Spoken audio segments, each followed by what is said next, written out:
Okay, I'm going to go ahead and spotlight Peggy and let her kick off our session here today. And just a reminder um, to go ahead and put your questions as things come up in the chat. We'll be monitoring those, any that can't be answered, just because we're trying to get so much in here in a few hours again today. We're going to answer offline, and we'll get those up on the Maine Broadband Coalition website hopefully next week. So with that, Peggy, if you'd like to kick us off. Yeah, great. Thanks. Good morning. I think we have a lot to learn from our neighbors here in northern New England. We have a lot in common with other states, New Hampshire and Vermont. And they have some really interesting things going. And so I thought this would be a great opportunity to bring in Christine Hallquist, who is the director of the Vermont Community Broadband Authority, and Carol Monroe, who is the board chair for ValleyNet. ValleyNet is also known as EC Fiber, is a small ISP that serves about 30 communities in what I would call West Central Vermont.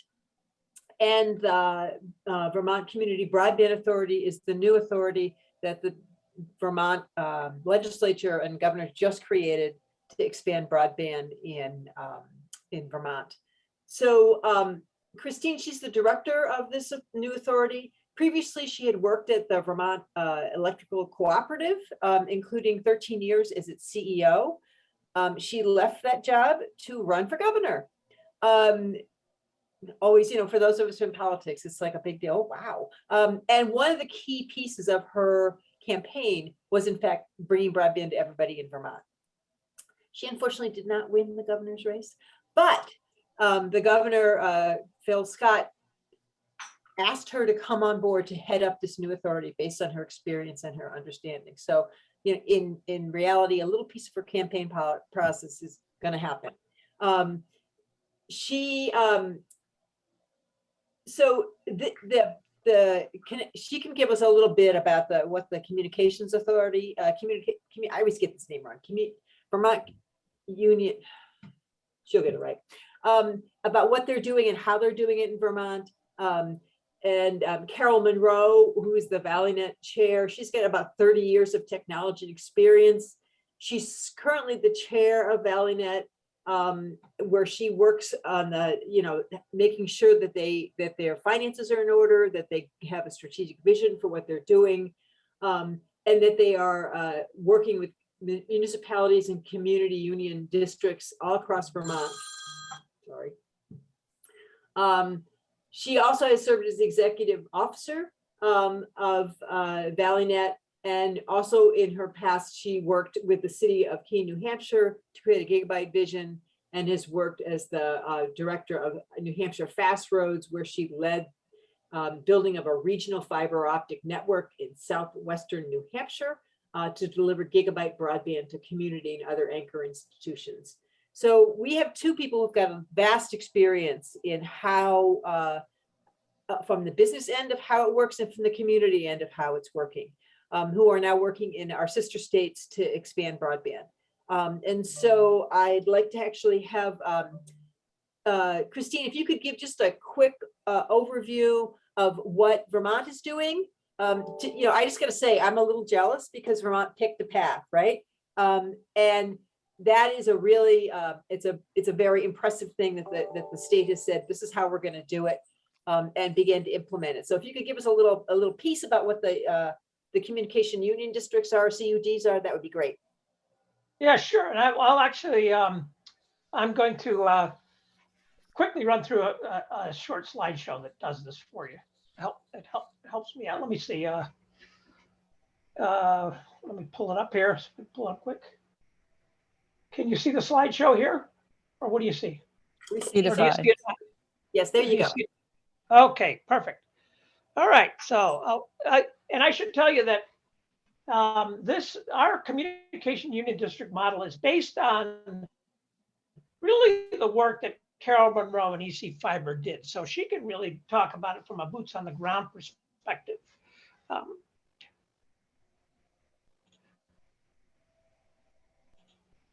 So anyway, Vermont Community Broadband Board was established through Act 71 of the legislature, and the communication unit districts were established by the legislature in the year prior. So what's our goal? Simply to get every Vermonter connected fiber optic broadband. We're going to coordinate and facilitate and help the communication union districts, but it really is, they're the boots on the ground that make it happen. So we'll provide the technical support and try to break down the barriers and the walls for them, as opposed to creating barriers and walls. And it's a mix of both right now. But we'll provide grants. We're going to facilitate partnerships between the districts and their potential partners, working with public-private partnership. We're going to also identify other grant opportunities, which we're actively involved with and we're successful with. So far, we estimate the cost to get the underserved Vermonters connected to be about 500 million. So far, we have 250 million. By my estimates, that's enough to get it done. Additional funding will actually help from an affordability standpoint, drive down the cost of entry. So where are we? We kicked off August 9th. We got a 5-member board. We're basically 2 of us right now running it. We got a general counsel starting. Like the rest of your broadband offices throughout the country, we're running short staff right now. We've had quite a few meetings. There are 9 districts. This is the exciting part for me. I would say the CUD concept is highly successful. The towns volunteer to be members. And in the past year, just about all the towns, I think we're going to get the majority of the towns signed up. So far, we've got 204 of the 251 towns as members, and of over 400 volunteers working across the state to make it happen. So the CUDs formed a community union district association and hired an administrator. They're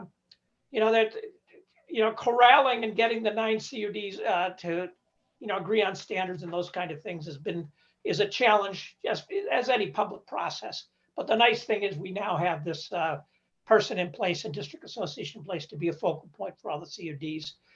And I should say that, back in 2020, late 2020, Vermont provided grants for these CUDs to start up, which was very helpful. And what we've done so far, we're meeting all the time with CUD boards. We met with most of Vermont's telecom providers. Our goal is to really to facilitate public-private partnerships to get those areas served. We've issued $15 million in pre-construction grants in the past month to 6 of the 9 CUDs. That's to help to get them to fund detailed design and get their construction plans in place so we can start construction next year. We've created an RFP for construction, which we're going to look for approval from our board next Monday. We've developed design standards. We've pre-purchased 2,000 miles of fiber because there are long lead times on fiber. We're working with the several agencies and to create workforce development programs, pay it forward programs, and we've got some significant philanthropists committed to help with that program. But one of the things I'll reach out to Maine to, and I've talked to other states as well about, is we're seeking other Northeast states to collaborate on the workforce development. Labor and materials are the 2 key things that we think are going to be a problem. Materials, we're pre-purchasing material, and labor, we want to develop programs to train our own fiber optic network engineers, our technicians. So why did the legislature establish communication union districts?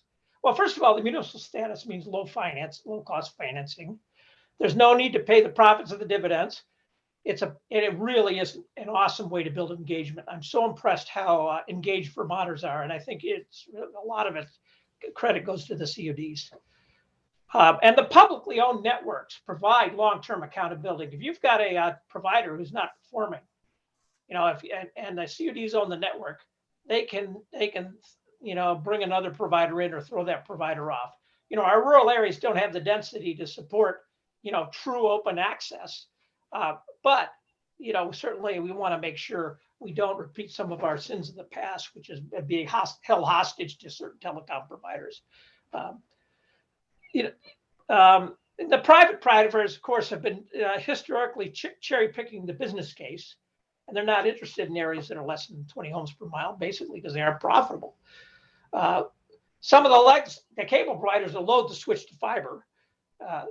This also gives us greater ability to address affordability issues. And we have a bad history with some of the legacy providers that have served rural Vermont. So there's some bad taste with all of us. And EC Fiber, you'll be hearing from Carol Monroe. They have a 9-year history. They're the model, and they have highly satisfied customers. I want to share some of the struggles because it's not all rosy. The VCBB has started. We started up a year after the CUDs were established, and they're moving along.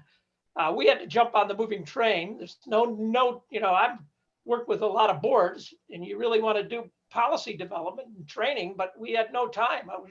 If we're trying to get to construction next year, we don't want to spend a year developing policies. So we're still bouncing between the forming, storming, and performing stages of an organization. The storming, norming, and performing. We've formed, but we're bouncing back and forth here. We're understaffed. Hiring takes time. Most of the board comes from electric utilities. There's good and bad of that. One is there's not a lot of experience with startups, so they're struggling with lack of clarity, lack of formal budget, the lack of process. On the plus side, there's great network experience. They certainly understand resiliency and construction. We're working hard to try to obtain consensus with 9 CUDs. It's like any other public process, that comes with its baggage, but the benefits outweigh the baggage. And the private legacy providers are certainly not happy. So there's, the political, expect more struggles in the political process next year, but of course that's my job. But what's worked? Place CB under existing agency administrator really was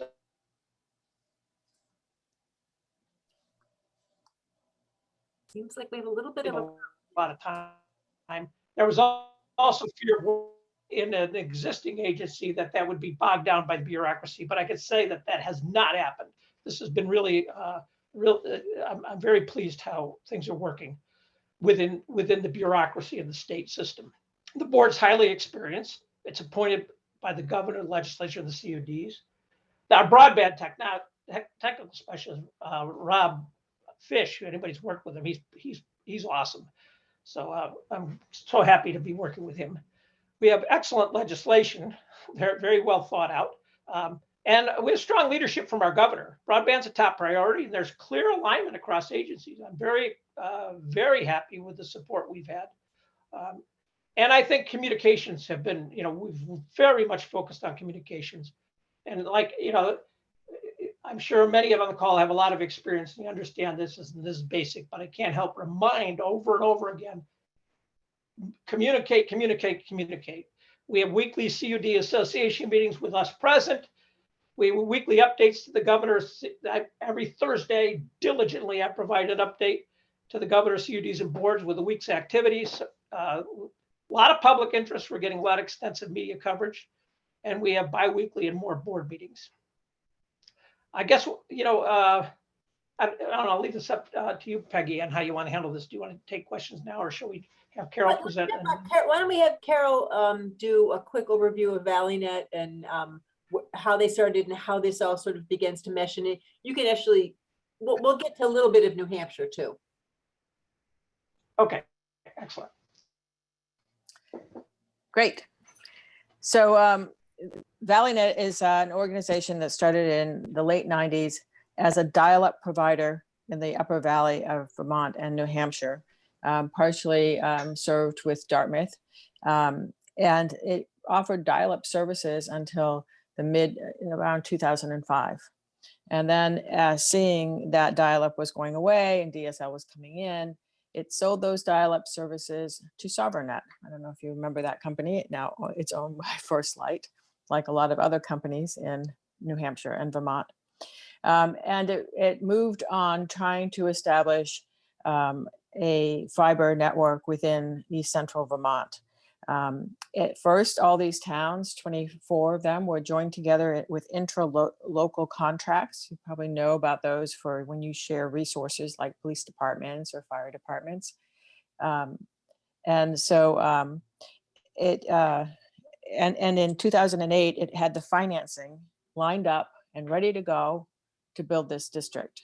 But of course, we all know what happened in 2008. The world kind of fell apart. We all went into recession and depression, and it didn't happen. And then the stimulus funds came along, but ValleyNet didn't qualify.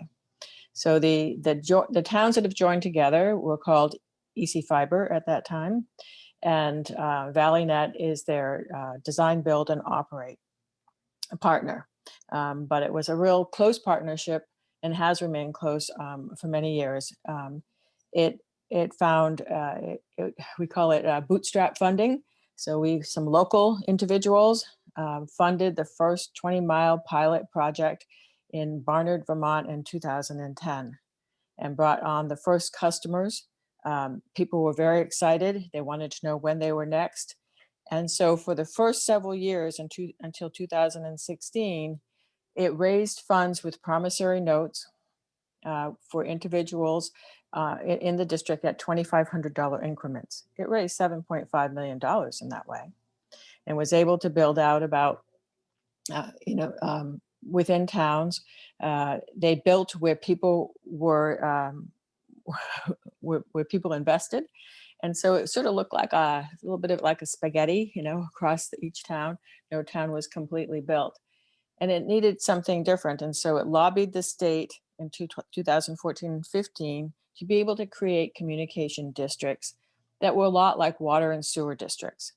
It also is something the municipal bond market is very familiar with. They deal with water and sewer districts all the time. They understand what a communication district is. And so in so doing, and the legislation passed, these towns all then joined what is now known as East Central Vermont Telecommunications District, the first district in 2017. And at the same time, they went out to the revenue bond market for the first time, since they were cash flow positive in 2017, as well as having 3 years of audited financials and in a strong position. To raise the money to do two things. One, pay back the half of the initial investors, and the other to fund the capital investment to do whole towns instead of partial towns.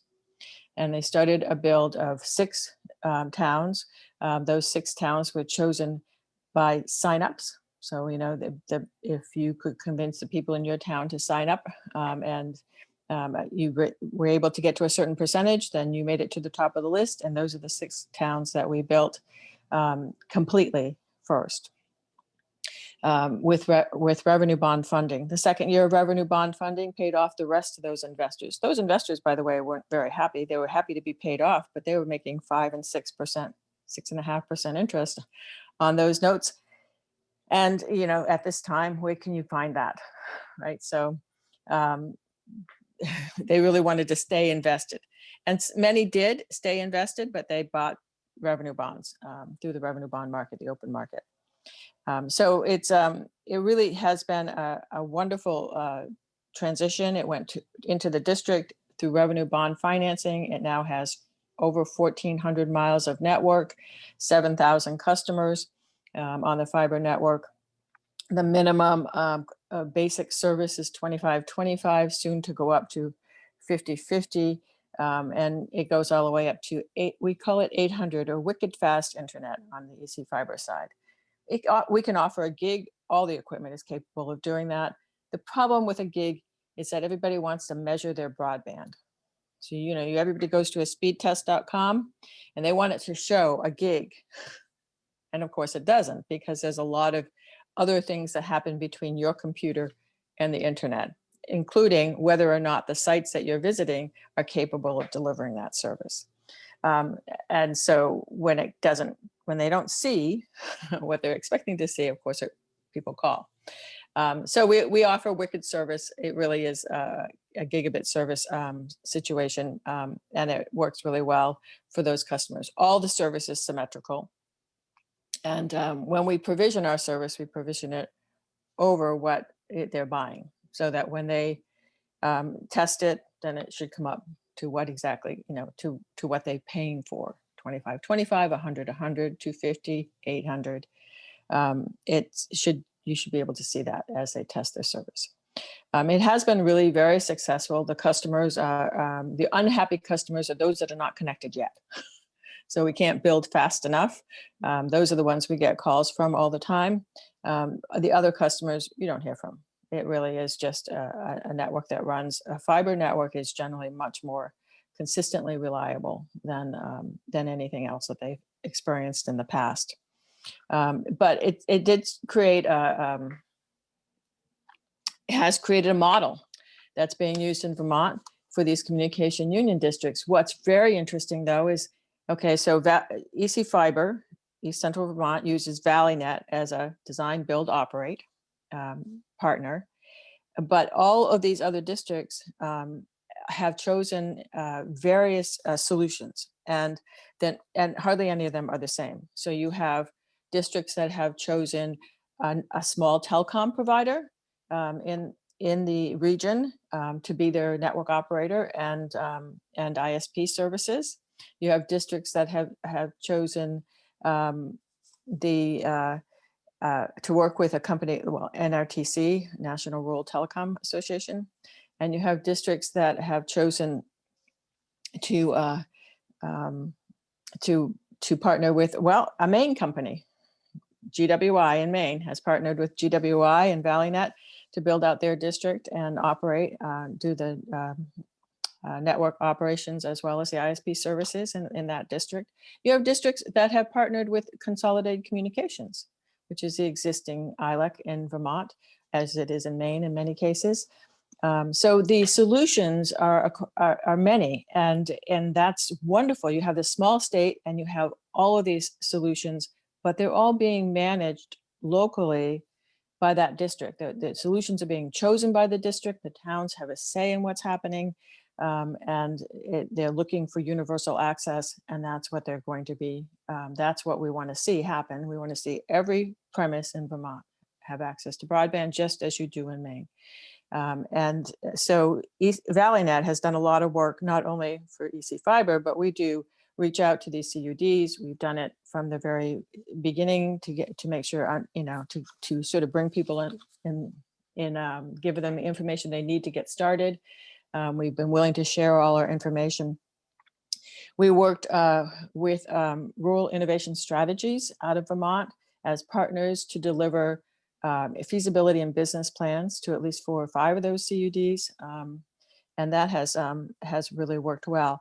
I'm glad it's a model that people can look to. I'm really pleased that the solutions are broad and not just, it's not just ValleyNet running all of these CUDs in Vermont. I think it's attracting a lot of support, not just local, but regional and national support. And I'd like to see that translate across New Hampshire and Maine, because I think when the districts get together, when the communities get together, you can aggregate demand.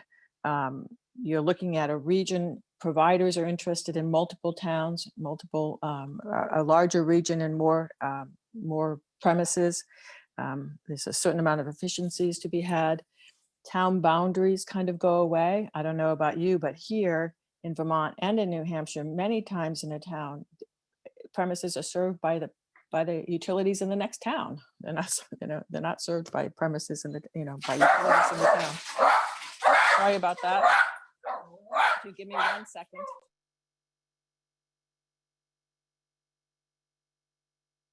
Okay. We all love it when our cats and dogs go after the UPS guy, right?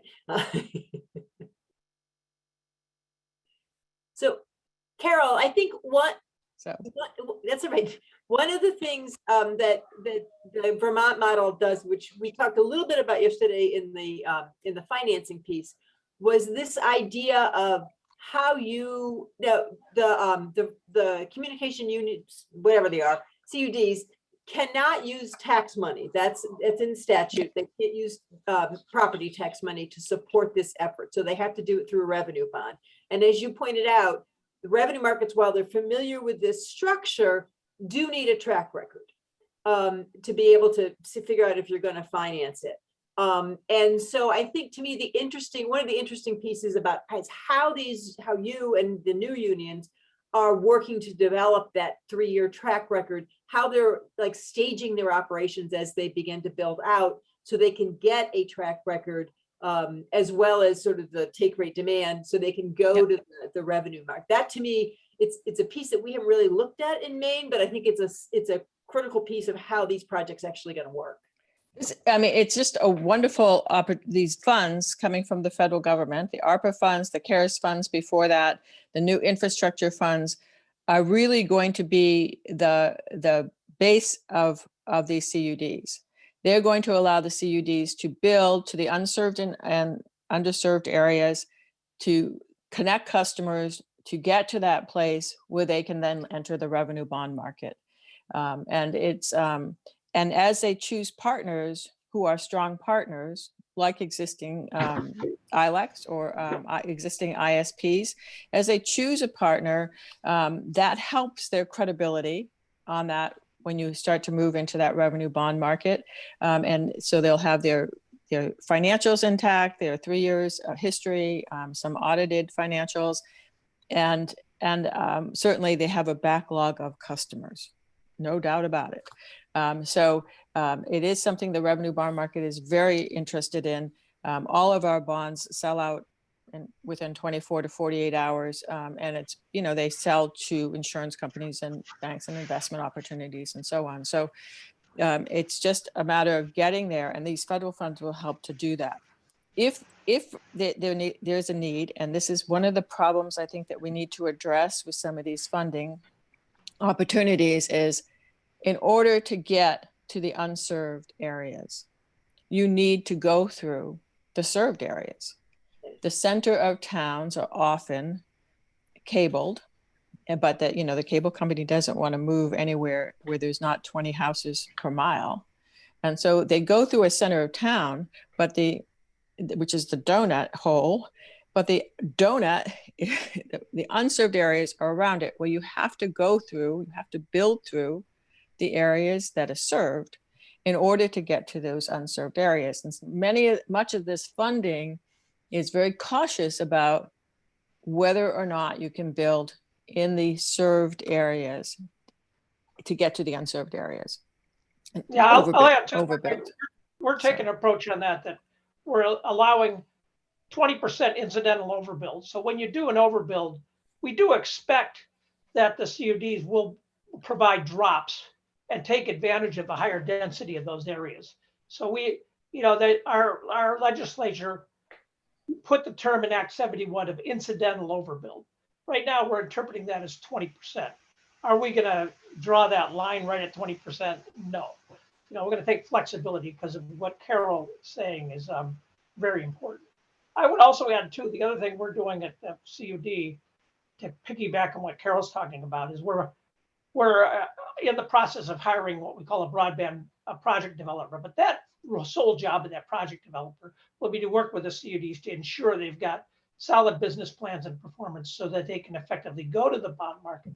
And we're also working on building a loan loss reserve so that we can have some level of insurance for the municipal fund, the bond funders, in case there's problems.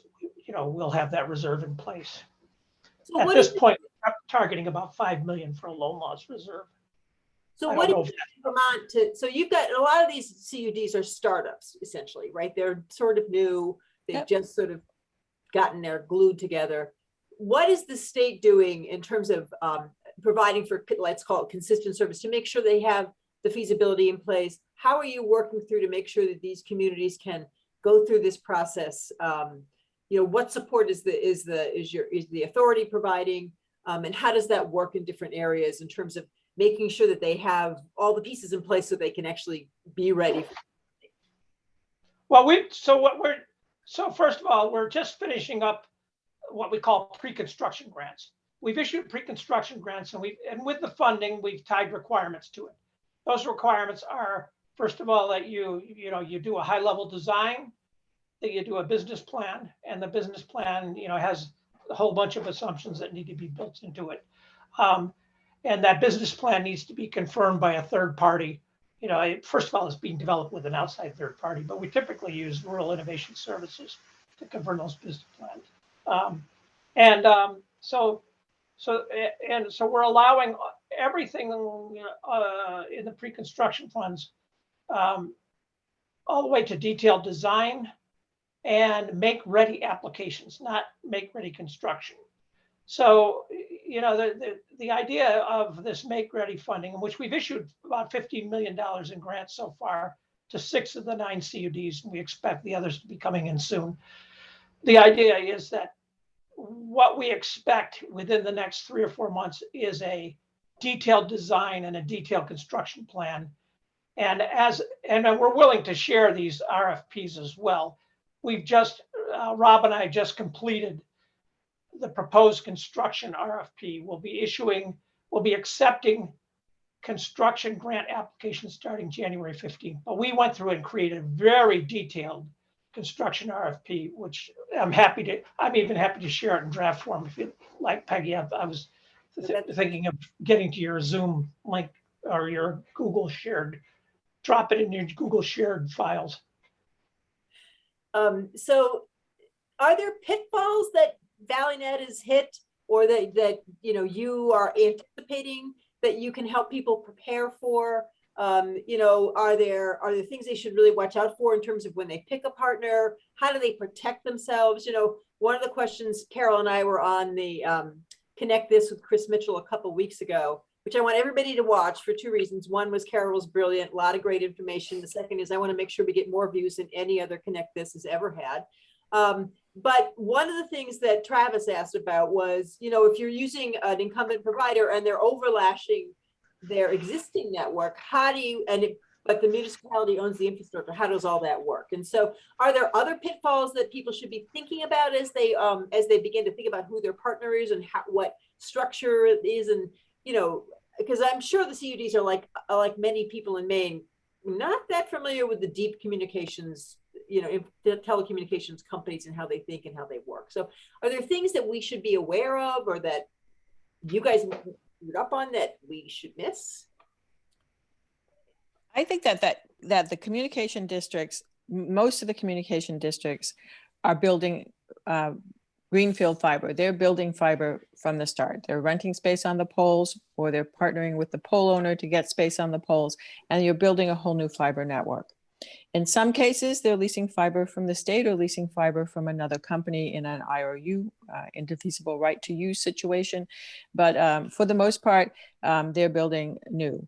The exception to that is the model that Consolidated Communications has put together that they're using in the state of New Hampshire as well. And that is an overlash model. And so in that model, you're anticipating that after 20 years of ownership of that fiber, because that's what your debt, in the case of New Hampshire, that's what your general obligation debt has, that you're going to turn that over to a provider, right? And that's where it gets complicated. So if in fact Consolidated has overlashed over their own fiber, what happens in 20 years? And the agreements all have some language in there about what happens in 20 years. Who knows what's going to happen in 20 years? I don't know what's going to happen tomorrow in this environment. So outside of that model, the other models are all building new or using fiber that exists, but they're doing an indefeasible right to use or a lease arrangement of that fiber. So it's their fiber.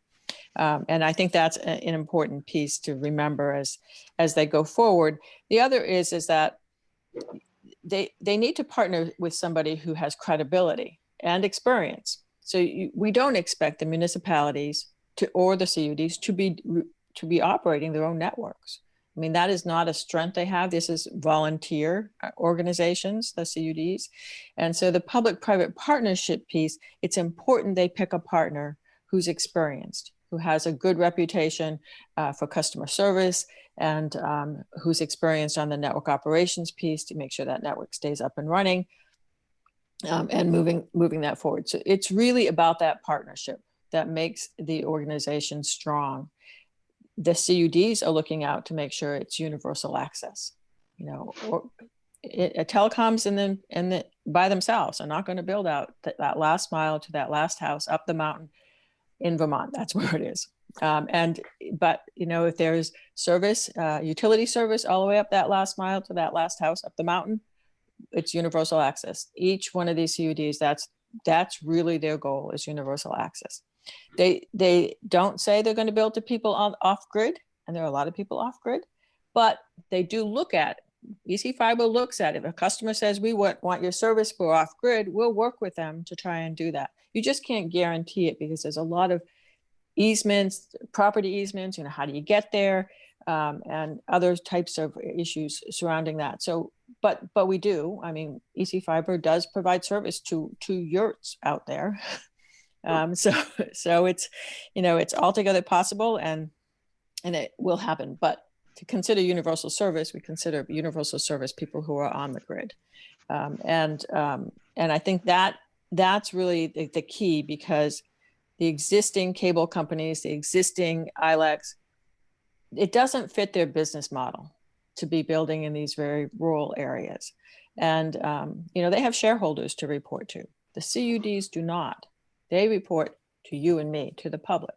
And that's what I think makes a difference. And as Christine indicated before, it also means it's less costly because, you know, there's no shareholders waiting for their increase in stock or their dividend. It's really all about, if they're making a profit, to turn that back to the community.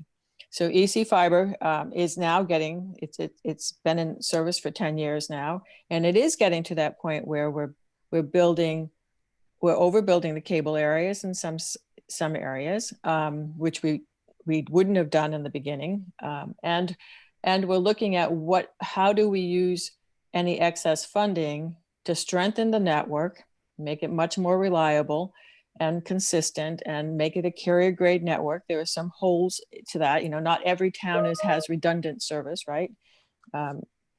So we're doing that, but they'll also start to look at how to turn that back in so the rates can go down. That's kind of the goal, is to reduce the cost to the customer. Christine, do you have any thoughts on pitfalls that people should, if you've learned about, that would be helpful if we just skip that piece? Well, yeah, let me just add one more thing that's in place that I think is important is Vermont has done, and this is really been years of work. Vermont has an incredibly powerful GIS database that's in the public domain. Absolutely. That's very helpful as well.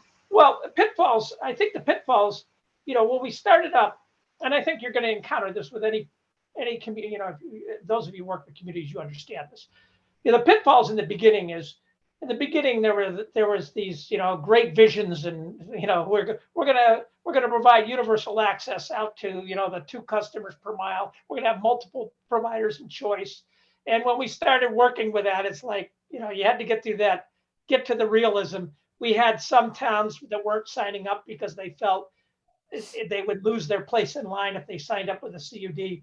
Then they learned that actually that's going to help them get there. In fact, I'm still working that. I was in a town meeting the other day who had rejected going to a CUD, and I went up to give them the hard message that you don't join a CUD, you're not getting it, you know, because it hasn't got there by now. You know, so there's that whole idealism that comes, and you know, it's healthy idealism. That idealism comes with a startup with volunteer boards, but you get through that, and I think, you know, that's where you've got to have some advocates. Like, that's my job to get it and try to put the dose of reality. Pitfalls, I think, you know, I don't know. I can't think of, I can't, you know, of course you're going to get the incumbent telecom providers attacking this model. You know, but I'd say in general, I'm not sure. I've found that the smaller providers are attacking it more than the bigger providers are. So it's interesting. I don't know. What else? I think it's good. They're all going to have the same challenges that every other organization is going to have. All this money coming from Washington has increased the costs. The resources are in demand. It's ordering fiber is out to, I've heard 52 weeks. Probably I've heard 26 to 52 weeks. That's quite a long lead time for fiber. I think those companies will catch up with that. as they did during the stimulus funding era. So that problem might go away. But the real issue is one that we touched on before, which is resources and trained individuals who can actually do the work. Now, Maine has a community college that does some of this training. And that actually, it'd be great if we could all send our students, our workers to your community college. That's what we have the internet for, right? Yeah, you can't teach people to climb a pole on the internet. I guess that's what I can say. So there's really some very basic, training that has to take place. And some of it is physical that requires pole training and OSHA training and so on for climbing poles. But so pole construction workers who can string fiber and are safely string fiber on the poles.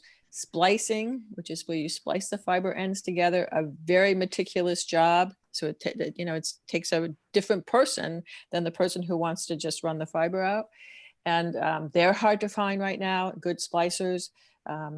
And then you get to the operations piece, you still need, the people who are operating the network to understand the tools and the software systems to be able to do that. Huge demand in those areas today. And that's my biggest concern. And for all of the CUDs moving forward, and they are moving forward, but also New Hampshire and Maine, as they move forward, is we need to make sure that, we need to make sure we have the resources. And with our declining populations, that's even harder. So we need to be attracting people to work in New Hampshire and Maine to do this kind of work. And so whatever we can put our heads together and figure out a solution for, that's the one I think that's most important. Yeah, here's the thing that I picked up from your conversation is, to me, so we put a lot of energy, people put a lot of energy in the starting it up, keeping it, getting off the ground, getting it going. But as you talk, Carol, you've been in business 10 years. So that you have to, I think from the beginning, and this is, I think is true for the state agency too, from the beginning, you have to think about how you're going to move it out for 10 years, right? This isn't, right. I built it, phew, I'm going to go home. This really is figuring out a structure and an engagement that's going to both operate it in terms of the utility district, but also figure out how to keep growing it and how to keep improving it. And I think that to me, that's a very, we spent a lot of time just doing this forming, right? And this whole piece about how you move it. Once you're successful, it doesn't stop. And I think that's really the critical piece of creating these unions and learning from each other around these unions, is that you have a structure in place that can keep moving that forward. And Valley, go ahead, Christine, sorry. I would add too that, Vermont has a 10-year telecommunication plan that gets revised every few years. And that plan, I think that plan is a really good one this time around. So because Vermont's been at it for a long time with these 10-year telecom plans, it's grown and learned. In the beginning, the plans, in my opinion, weren't worth the paper they're written on, right? Because they were lofty and there weren't deadlines, there weren't requirements. This Vermont has learned. This current plan, really, I refer to it a lot. It's a good plan. And I do think that it's what sets Vermont apart from other northern New England states, is that they have a plan. They've had a plan in the past. They rework that plan all the time, and it helps to move it forward, but it keeps people engaged and interested, and they can see it on the horizon. I think that New Hampshire struggles with that in terms of, what is the plan? Who owns the plan? Who's monitoring the plan? How does that work? They're trying to get there in New Hampshire again with, using the new structure with the Bureau of Economic Affairs.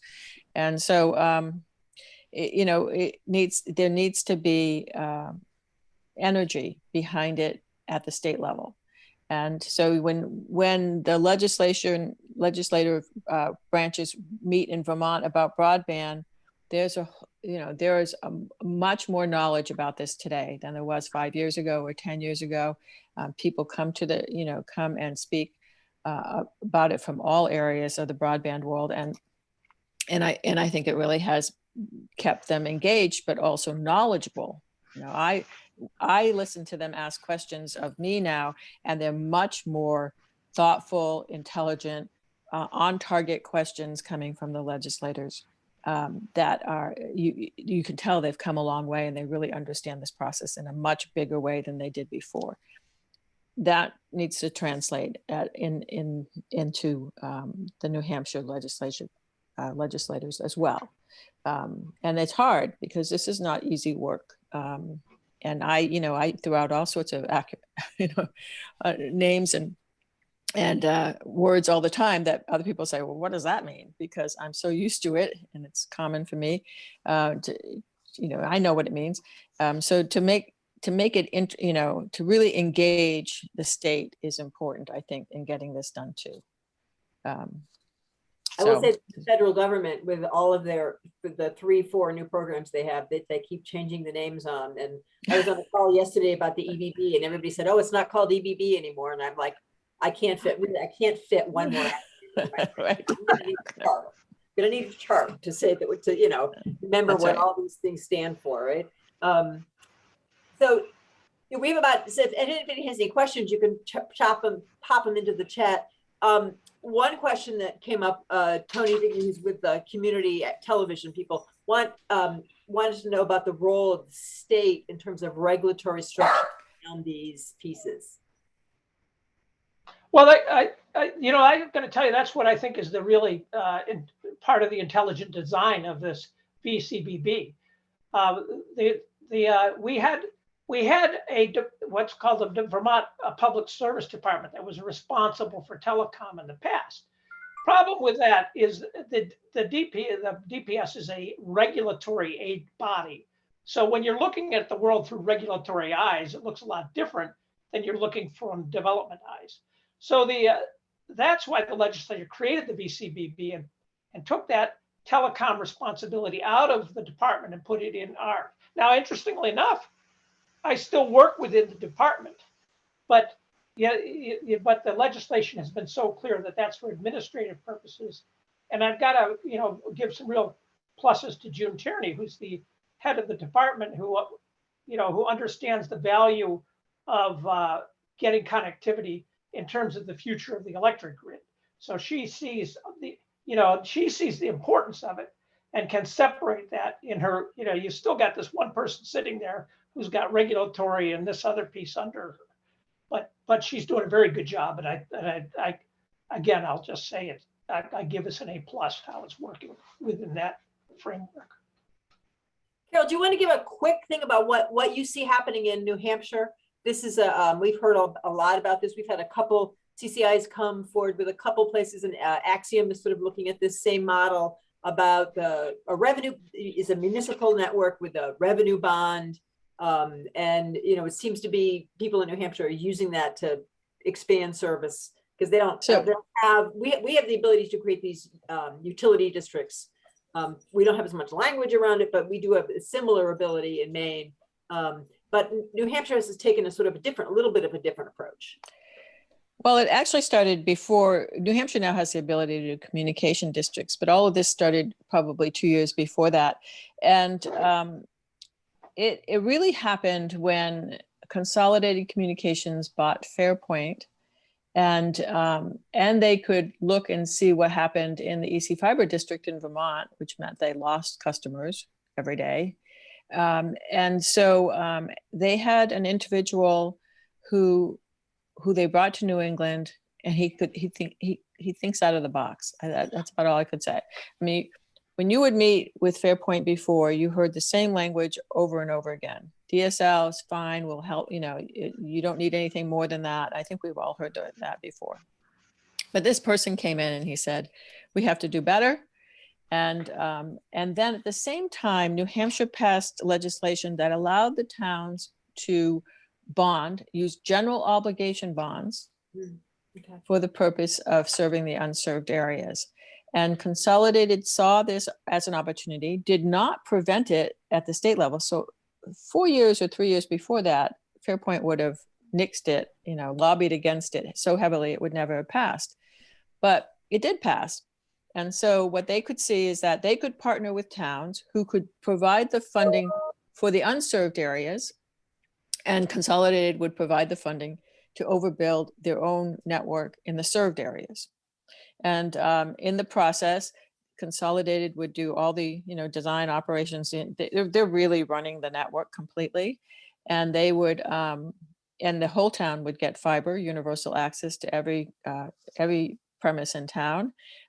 So I sit on a connection right now at 250 megabits symmetrical service. I could have a gig if I wanted to. Dublin is one of those towns that took advantage of it. To pay back the bond, in essence, the Dublin residents who took service pay an additional $11 on their bill every month. And that goes to Consolidated. Consolidated pays Dublin $8,000 a month to use the Dublin network, which is that they built. And that pays our bond. I think that model meant that when you went to the taxpayers for a general obligation bond and you said to them, you don't have to pay for this with tax dollars. I'm not going to increase your taxes in your town. That's what got everyone on board.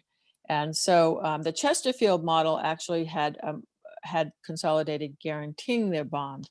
But after that, it became much more of a business scenario. So there's a contract with Consolidated for construction and build, and then a contract for network management and operations, and of which they then pay the town to use the network. The town has to own the asset because it's a general obligation bond. They have to own it for 20 years. And it is complicated in that they do overlash, and that's why it keeps the costs down though. They own, they already own the copper on the poles, and because they can overlash, there's no, pole attachment fees, there's no make ready work. That cuts for the Dublin project, that cut $1 million out of the project. So any other vendor coming to the table with a plan would have had to spend that additional $1 million to do that make ready work and pole attachments. So it's working. It's reliable. The real issue I have with it is it's town by town. If we keep doing it town by town, it'll be 2030 before we get anything done. There's a lot of towns that need to be served. I would prefer that we look at districts in New Hampshire, because otherwise towns will be left out. And we're seeing that in the Southwest New Hampshire, where a lot of the towns went with this consolidated approach. As I said, I'm not unhappy with my service. It's been great. But I know there are some small towns or pieces of towns where they have some cable, but not throughout the entire town, that are struggling to find a solution, and Consolidated hasn't been really open to that on a town by town basis. This has been great. Yet, if they had been part of the district, it would have been included. So this has been really helpful, and I'm sorry that we are out of time. I knew it would take. There's a lot to learn about what you guys are doing. We have similar structures in Maine, but we really can learn a lot from your process. And we can put your contact information if you like. But I just think there's a lot about the CUDs online. You can look it up. And we'll let you go back to the main session, but keep this in mind as both the long-term piece as the short-term piece about how this can be done, how it is being done in Northern New England to get this work done. So I really want to thank you. To me, this is a really interesting conversation about what's happening in other states.